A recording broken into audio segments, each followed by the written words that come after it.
Бір ай бойына жалғасын тапқан мейірімділік айлығы апта ішінде атқарылған жедел кеңесте қорытындыланды.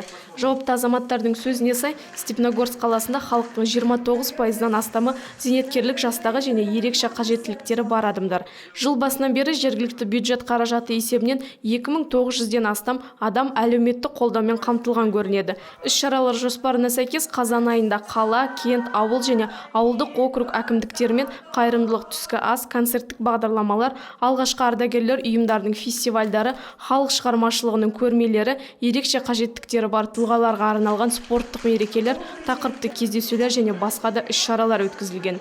Всего с начала года социальной поддержки за счет средств местного бюджета охвачено свыше 2900 человек. Айлық шеңберінде Ұлы Отан соғысы ардагерлеріне, тыл еңбеккерлеріне, жалғыз тұратын қарттар мен мүмкіндігі шектеулі жандарға, үйде қызмет көрсетілетін мүмкіндігі шектеулі балаларға бардық. Қаланың жеке кәсіпкерлерімен ұсынылған азық-түліктерді және сыйлықтарды ұсындық. Сондай-ақ осы жылы қарттар мен ерекше күтімді қажет ететін тұлғаларға арналған вальс кешін өткізу жаңалық болды. Онда 50-ге жуық адам қамтылды.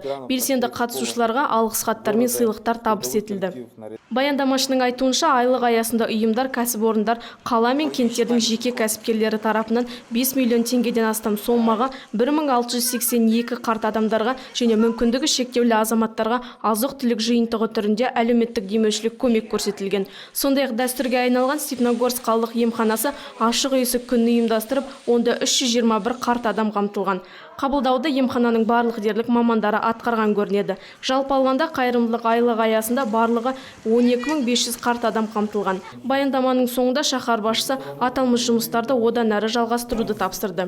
Өздеріңізге белгілі, мейірімділік айлығы біз үшін өте маңызды шараның бірі. Сондықтан бұл іске жауапкершілікпен қараған жөн. Аталған жұмыстарды одан әрі жалғастыруымыз қажет. Осы іс-шараларға белсене атсалысқан азаматтарға алғысымды білдіргім келеді.